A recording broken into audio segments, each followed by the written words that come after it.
Hi, everybody. My name is Paul Buitink, and it's a great honor to have on the show today my old friend Alasdair Macleod from the UK. Hi, Alasdair. Hello, Paul. It's very nice to speak to you again. Yeah, how have you been?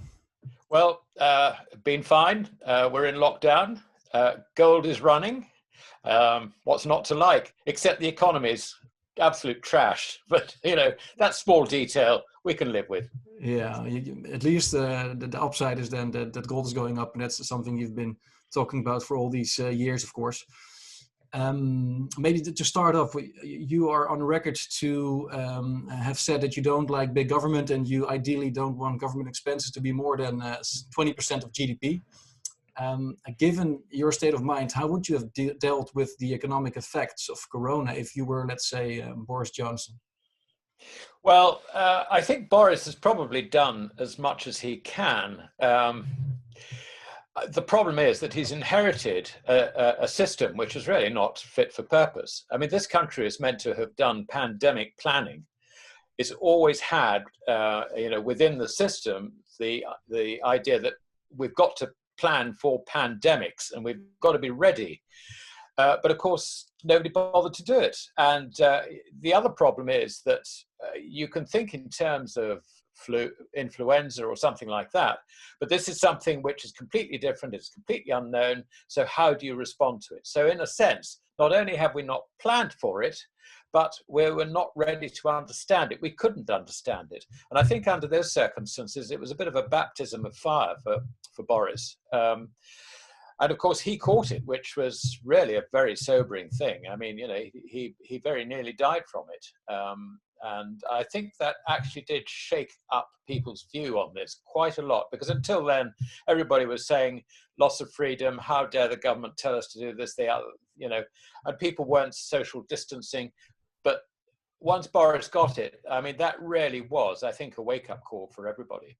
Yeah, but of course now people talk more about how to open up again the economy, and the focus has shifted a bit from health to more like the economy and the health of the economy and the people that lose their jobs and all of that. Given that you're an Austrian and that you don't like much government intervention, how would you, if you were given the role of running the country, how would you have dealt with it then? Because a lot of money printing is going on. You're against that. A lot of people are being kept at work. Employers are being compensated with subsidies and all of that. Would you have just not done all of that? Would you have let the economy crash, basically? Well, I think we must draw a distinction between economic theory and political reality. The two things are actually very, very different. I mean, there is absolutely no way this country, which is completely Keynesian, would accept Austrian economic theory as the driving force for the economy. I think there might come a time when it happens, but the only time when that will happen is when we have a real crisis and everybody stares into the downside and doesn't like what they see. At that point, a statesman like leader who understands economics could then steer this country, your country, any country out of this sort of, if you like, the drive towards increasing inflation, which is really financing welfare. Government responsibilities are increasing the whole time. And that has got to be reversed. And there's got to be an understanding that the role of government is just to do very, very simple things. Ensure that there are practical laws in place to govern how we relate to each other, and particularly in the form of contracts. And those have got to be as clear as possible, beyond, and also to defend the country in the case of attack. But other than that, there really is no sensible economic role for the government. So that's what I refer to when I say that, if we were going to get the stability that we need in the future, then there are conditions that have to go into place. The stability can only come through monetary stability. But the other side of that is you can't have monetary stability, let's say an operating gold standard of some sort, with the government being 40–45% of GDP. I mean, it just does not work, because government cannot cover those liabilities when it cannot print money. So, You know, so there's like a it's not. long-term vision you have, but in order to get there, society first need to go through Yeah. rehab or something, and you need to slowly Yes, yeah, reduce the absolutely. government. That's a good way of putting it. But of course, whether that'll happen immediately or simply out of this crisis is another question. I mean, history has shown. I mean, if you look at Germany, for example, after her great inflation in the early 1920s, that led to Hitler, and that led into Second World War. So the idea that we can just demolish the current situation, do away with the welfare state, do away with government responsibility for all our actions, and then expect, you know, the economy to just progress and we will have live happily ever after. Well, it's a big ask, and it really does need, I think, the right sort of leadership to steer us away from the extremes that are likely to come out of big political changes. Yeah, I see. You want to avoid some vacuum to arise where the wrong people take control, just like happened in Germany. Yeah. And Yeah. last week I spoke to Steve Keen, and he's more of a big government kind of guy, and he says that looking at the way the governments in Asia have managed the crisis or the pandemic is actually an argument in favor of more government instead of less government, because the more liberal countries in the West have been dealing with the crisis in a less efficient, less effective way. Of course, you can argue against that. So this could also be a victory for more state-controlled economies. What would you say? Well, yeah, I mean, I would disagree with Steve's conclusion that big government is the only answer. I would disagree very strongly with that, because if that was the case, then let's just go back to the USSR and let's go back to Mao. I mean, I'm sorry, but it just does not work. There is no doubt that we are losing freedoms. Liberal is the wrong word, really, because liberal basically is liberalism. But if you like, this sort of mixed economy thing, which is essentially socialist with a bit of capitalism on the side, it's a continual drift away from free markets into controlled markets, regulated markets, and so on. And the more that happens, the more as a society, we tend to look to government to provide. And so when you get a problem like this virus, we immediately expect the government to deal with it, not us. We expect the government to deal with it. But getting back to a sort of question you half asked, what would one do now? I think having had the shock, a sensible government would take the view that having educated everybody, made them aware that this is something that is very dangerous, they must continually wash their hands, they must social distance, they must be careful about where they go and what they do, then leave it to people, because people aren't stupid. Well, yeah, so in a society with small government and highly educated or well-educated people, you don't need a lockdown enforced by the government, because people would automatically assume that's the right thing to do and would behave accordingly. Yeah, and there's some evidence that this is actually the case in places like Sweden. Which has been very successful without a lockdown. I mean, so it sort of raises the question: is a lockdown really necessary? I mean, we don't actually know the answer to that, because all the statistics coming out of different countries are themselves, sort of collected differently. So we just don't know the answer. But I think that Sweden did indicate that if you allow people to make up their own minds to how to look after themselves, give them the information about the dangers, and then leave it to them, I think there's a lot to be said for it. Yeah, you put great faith in humanity. I like it, because I'm also an optimistic guy. Let's move to monetary matters. Of course, that's your specialty. You've been saying a few times now that you expect hyperinflation to happen as a result of all this monetary expansion. At the same time, after previous crisis, we also had a lot of monetary expansion, and also a lot of gold bulls were saying we're going to have hyperinflation soon, but it didn't happen. Of course, there was inflation in asset prices, but not the complete loss of confidence in the currency. Why do you think this time is different? Well, I take slight issue with what you're saying, because we have had inflation ever since 1971, when the Nixon shock ended the Bretton Woods system, which was temporary, by the way, just in case anyone viewing this sort of thinks that was the end of a period. That was apparently temporary. Anyway, I think we can take it as being permanent. Yeah. But since then, the dollar has lost roughly 97.5% of its purchasing power. Sterling has lost 98.5% of its purchasing power. The yen has lost about 92% of its purchasing power. And the euro, and if you take the constituents of the euro as calculated, you're looking again at a sort of 98% loss, something like that. So monetary inflation has had a really substantial effect on the purchasing power of these currencies. I'm measuring them compared with the purchasing power of gold. Now, the purchasing power of gold does tend to rise over time, but it's a gentle rise. So it probably overstates the situation by 1 or 2%, but no more than that.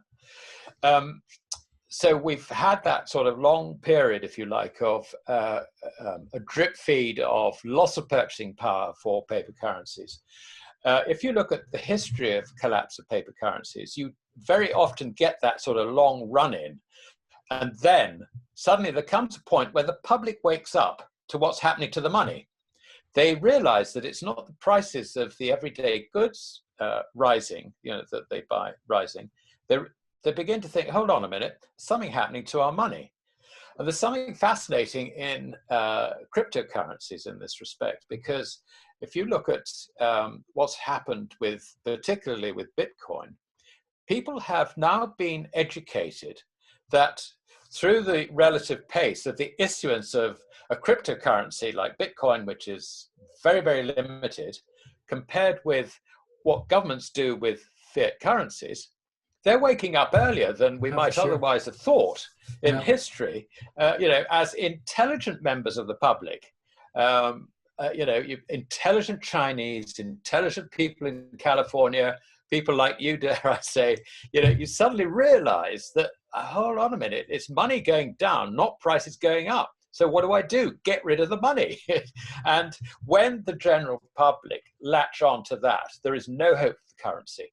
And that is what I foresee, triggered by two things. Firstly, the coronavirus, which is the obvious thing. But even before the coronavirus came in, there was a developing collapse in bank credit.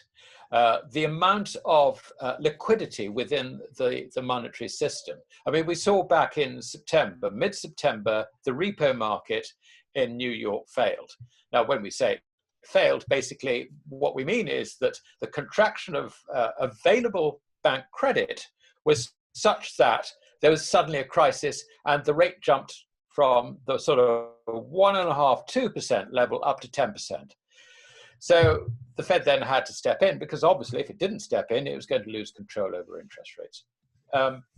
We have already a crisis without the coronavirus problem, because if banks are restricting their expansion of credit and looking to reduce their balance sheets, which is now very much the case, and you also look at what's been happening on the international trade front, because for a good 18 months before that September crisis in the repo market, international trade was collapsing. And it was collapsing basically because of the tariff war between America and China.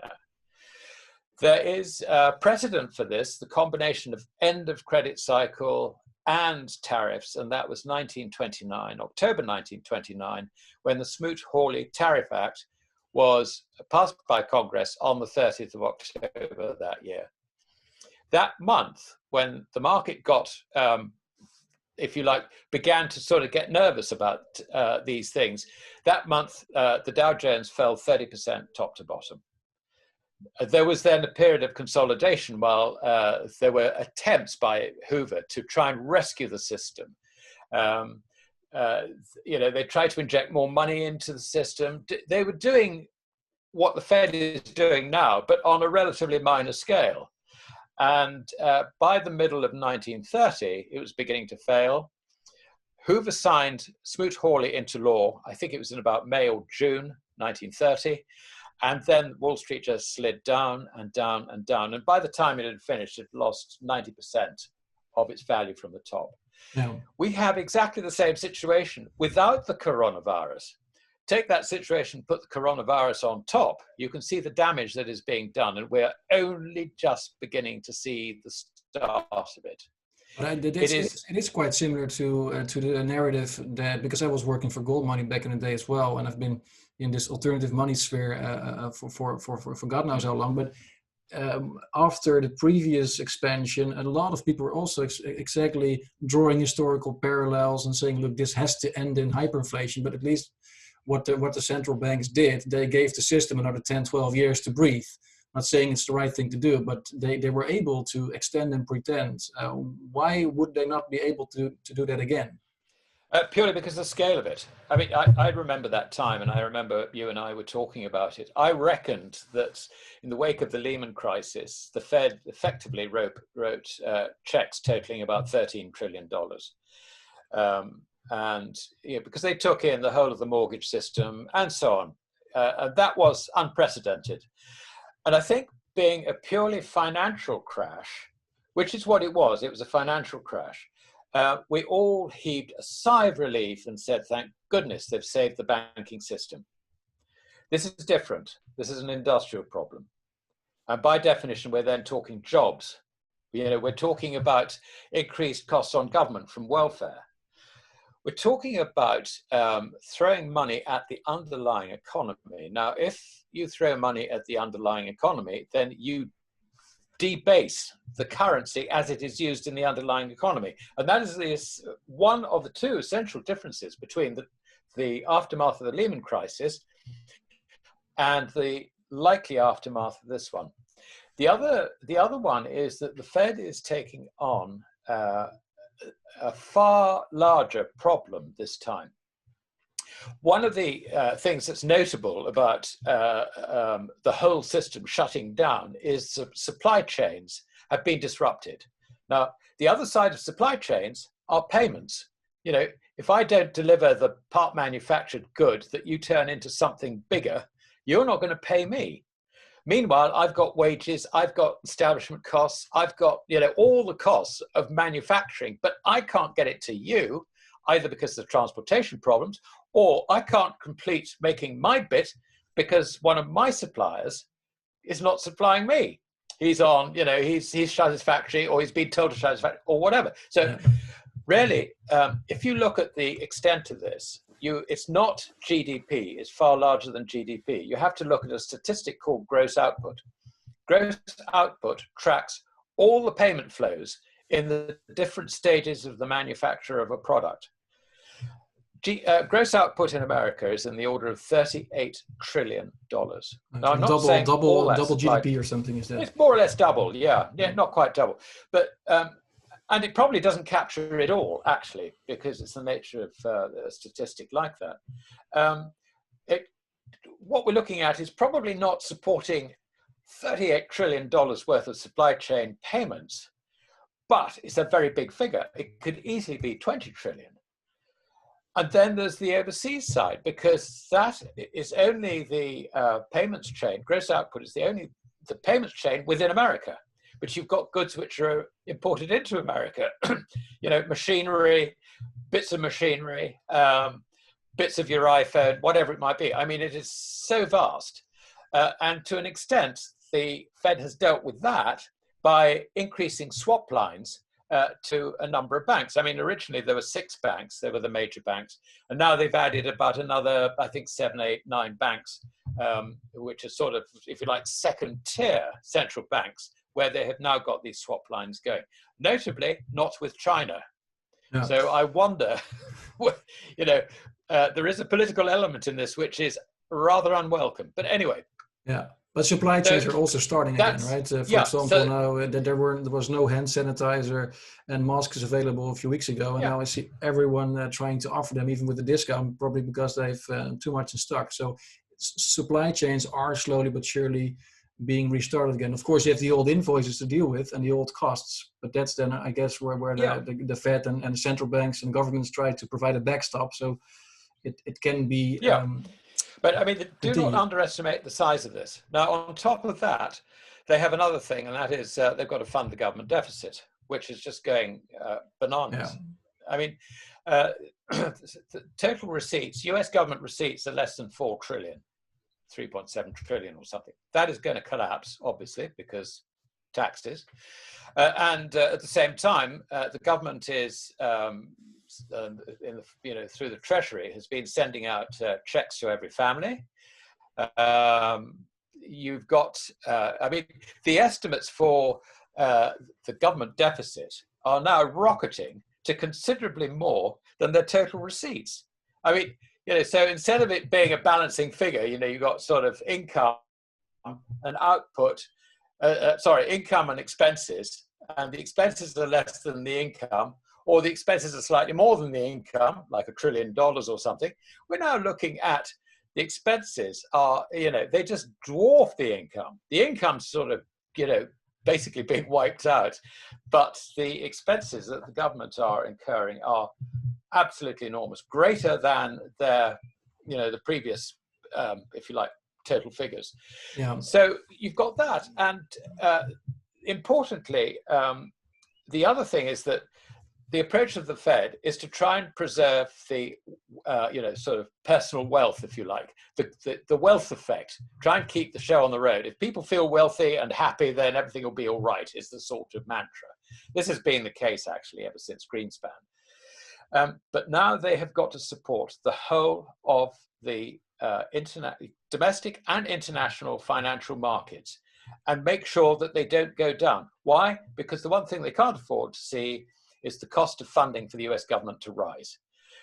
Now, the last time we actually had this situation where the whole thing worked on basically keeping the financial markets highly valued was John Law 300 years ago in France. He had only two things to keep puffed up. One was his Banque Royale, which was his money machine, like the Fed, if you like. Yeah. And the financial markets. Other one was the Mississippi Venture. And around about December 1719, the scheme of puffing up the Mississippi Venture shares by issuing livre, unbacked currency, was beginning to sort of run into difficulties. The Banque Royale and the Mississippi Venture were meant to be merged on the 28th of February 1720. One thing that actually didn't help was that King Louis decided that he wanted to take some of the profits out of the system. So he took something like I think it was about 1 billion livres of stuff out. So that didn't actually have to help. That didn't help because John Law had to run and find someone to buy it. Anyway, it was absorbed. Guess how? Printing money. And this sounds familiar, perhaps. So, anyway, so maybe it's time for the John Law Award this year, then, for the central banker that inflates his balance sheet the most. Yeah, absolutely. But what happened was that by the September of 1720, there was notionally a value for the Mississippi Venture. It had fallen from 12,000 livres down to about 1,000 livres. But guess what? The value of the livre was zero. It just completely destroyed itself. Yeah. And so going back to what I was saying about there comes a time when people begin to realize what's happening to their money. This seems to me the effort to try and keep financial markets overvalued.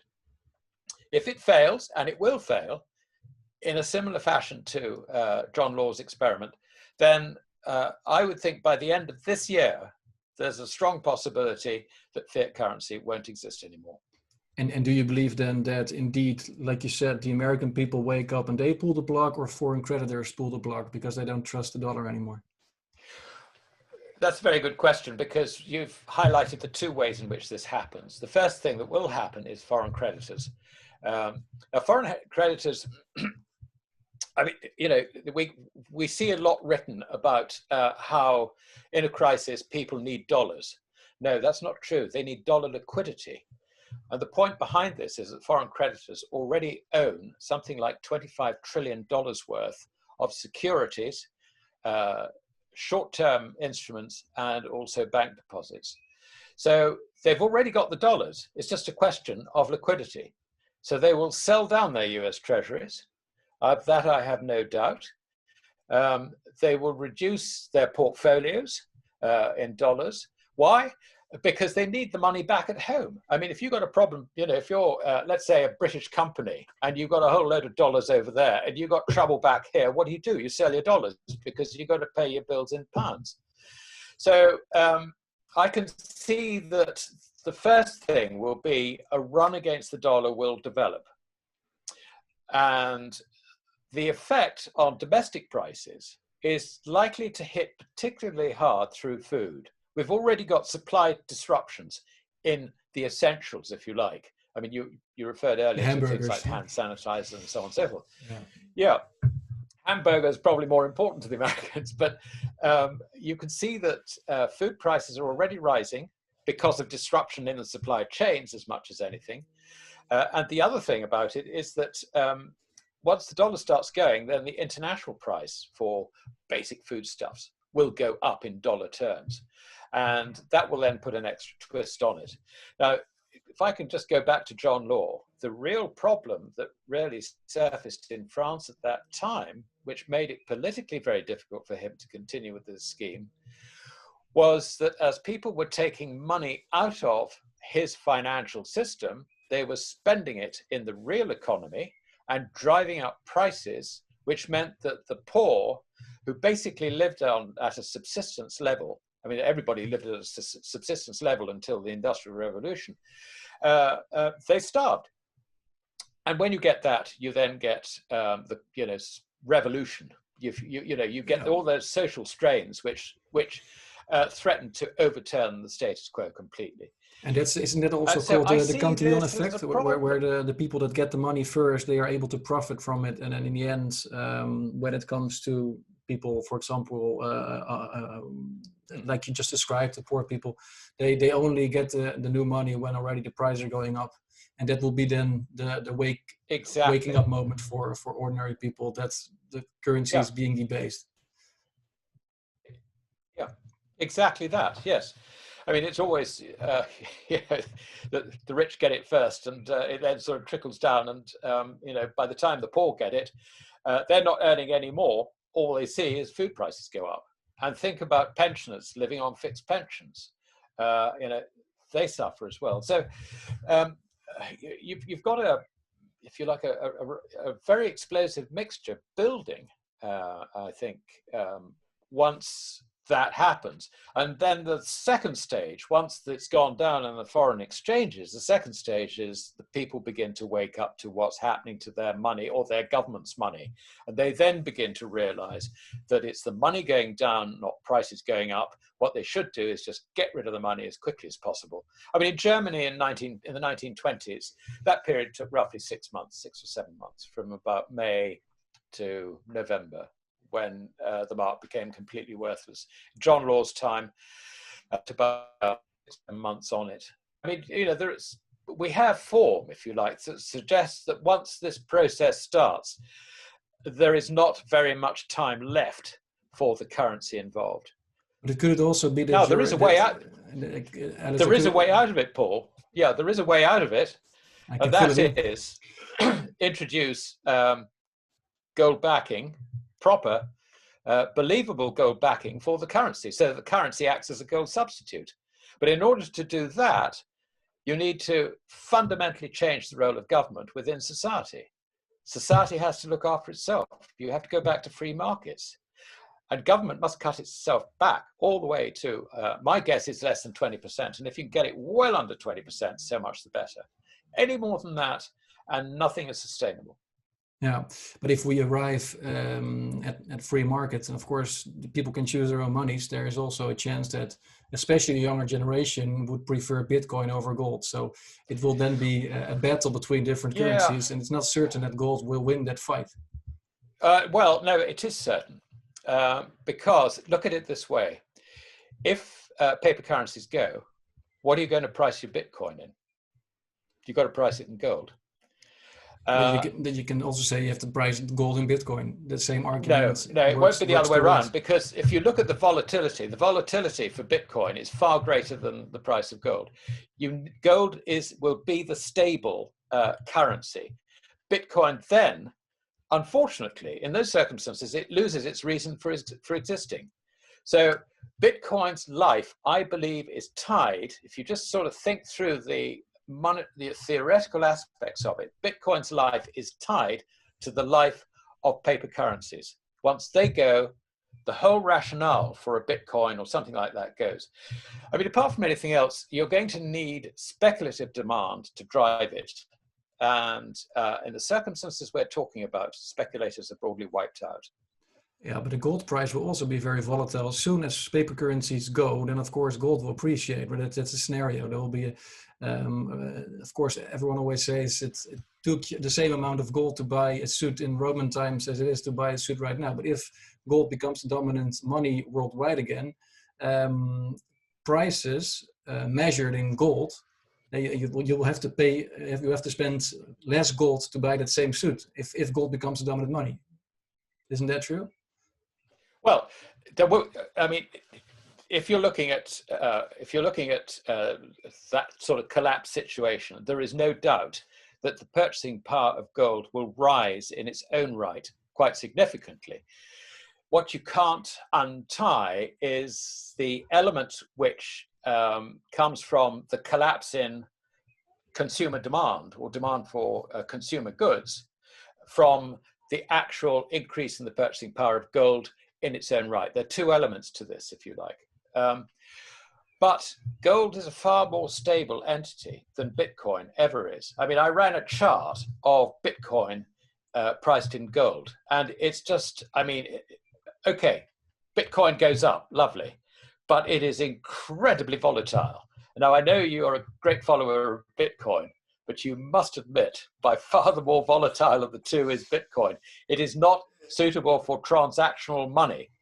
I follow both Bitcoin and gold. I follow everything, as you know, and absolutely. And of course, there's things to say about volatility, but there are so many different aspects of good money. For example, Bitcoin is much more difficult to confiscate. And yesterday, I saw an interesting show on Netflix called The Outer Banks, where a bunch of young kids found a lost treasure of gold of 400 million, and they tried to sell that for cash, and they started with one bar, and it was just such a difficult and such a pain in the ass to get rid of the gold. And of course, Bitcoin is much easier to sell with all these exchanges worldwide. So there's so many different aspects to money. But for me, I'm very open-minded, and I look forward to seeing different alternatives competing against each other in order for the market to choose the right money. Yeah. That's my. Well, I hear what you're saying. I hear what you're saying, Paul, but I think what people do not do is they don't imagine the world after fiat currency is gone. It's going to be a completely different environment. And then you have to, I mean, you know, model is the wrong word. I don't like modeling anything. But if you have to think through the roles, the relationships of everything without fiat currency, think it through properly, and then you'll come up with some maybe surprising answers. Oh, Alasdair, great. And one more question I had, like what I see now, that there's a lot of inequality in the world that is also partly the result of government policies such as QE and bailouts and all of that. How do you want to address that? Or is there a way to reverse that? Because I understand why people call, for example, for people's QE to, instead of saving the corporates and the banks this time, to save the citizens. And of course, maybe that's not a sustainable trajectory, because it could lead to hyperinflation and complete collapse of the currency. But I understand the sentiment behind injecting money, base money, in the wallets of households and consumers, also in order to offset some of the awful things that have been done to them over the past 10 years or so, or longer. What is your point of view there? Well, the injustices against people. Okay, if you have free markets, then the king is the consumer. If you don't respond to what the consumer demand is going to be, if you don't anticipate correctly what tomorrow's consumer's demand is going to be, you're out of business. The consumer is king. That's free markets. Yeah, but as a future state. We don't have free markets. We have Yeah, well, it's been a past state too. I mean, if you look at Britain, the success of Britain really was particularly from about the 1840s onwards. Once they got rid of price controls over wheat, the abolition of the Corn Laws, which then went into complete abolition of all tariffs. Britain then became, from that, the most wealthy nation on earth, with dominions, colonies, such as had never been seen before. And that was really destroyed when we went off sound money and we moved towards larger government. I mean, it was the socialist movements which really sort of sprung up around about the time of the First World War. So we have had this before. We can see it's not just theory, we can see how it works in practice. But ever since Keynes came in and overturned Say's law, which he did actually by sleight of hand, rather than proving that Say's law was a non sequitur, he created a role for government. So we now have economies which are increasingly driven by government, and that introduces in the relationships between business and the consumer this third party called government. So if you're a big business, you go and lobby government to get what you want, rather than the consumer being king anymore. It's far easier for a big company to do that. So you get crony capitalism. That is the situation we have. We don't have a proper capitalistic economy anymore. It is basically governments being cajoled by big business to do what big business wants. And so the consumer gets left out in the cold. Yeah. The increased financialization of our economies, particularly since the 1980s, when you had Big Bang and the end of the Glass-Steagall Act, basically means that banks, instead of lending money to businesses, started using the expansion of bank credit for their own books. They were running their own books. And so you had the complete financialization of particularly the American and the UK economy. The effect of that basically is that you see bankers making a hell of a lot of money for apparently doing nothing. And that does not go down well with a consumer who's not being served that well by his government or by the crony capitalists. Yeah. But who does he listen to? He listens to the politicians because there's nobody else talking to him. So you can see how the whole system has become corrupted. Exactly. But how to address that? How to compensate citizens then for the errors of the past and of all the damages that they've incurred? Because if we go to a new system, for example, sound money system, then all the companies and people that have been receiving the money or have been profiting from the system have a very good starting position also in the new system, unless you you come up with some sort of compensation to compensate for all the errors in the past. Well, why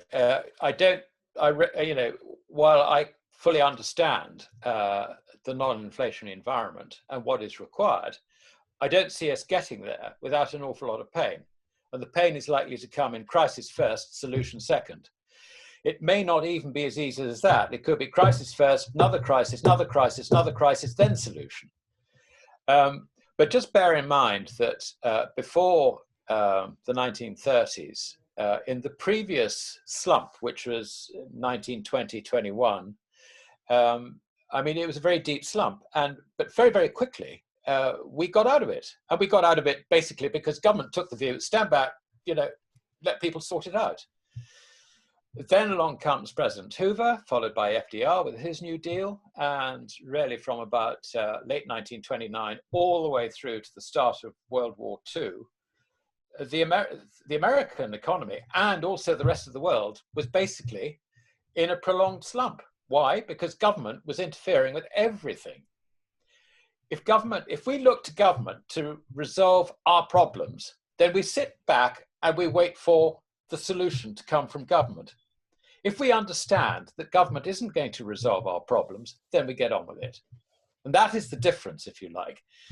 And I think the point about the complete wipeout of paper currency, fiat currency, is that government then has no alternative. It actually has to get out of the way because it cannot fund itself.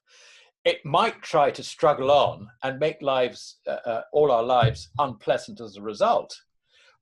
But without a currency, can't really go for very long. I mean, you end up with absolute anarchy. I mean, you know, you find that the police aren't getting paid, so how are they going to make a living? Basically, they make a living by bribery and extortion and all the rest of it. I mean, I've seen that. I've seen that in Africa. We left, as a country, we left some very good police forces in Africa. They turned into a very oppressive, nasty government force against the people. Anyway. Yeah, well, that's a scenario we hopefully are going to avoid. Thanks so much, Alasdair, for your insights. It was great to have a conversation with you in an open and honest way. Any things you want to close the conversation with? Well, the only way I think you can protect yourself against this increasingly inevitable outcome is to ensure that you've got some money which will see you firstly through it and then afterwards. Now, seeing it through it, obviously gold, silver, and you know, if you're a fan of cryptocurrencies, get a proper one which has a distributed ledger which government can't get hold of, such as Bitcoin. For afterwards, then you've got to have gold or silver because that will come back as a stabilizing factor. Okay, thanks, Alasdair. Stay safe and talk to you again in the future.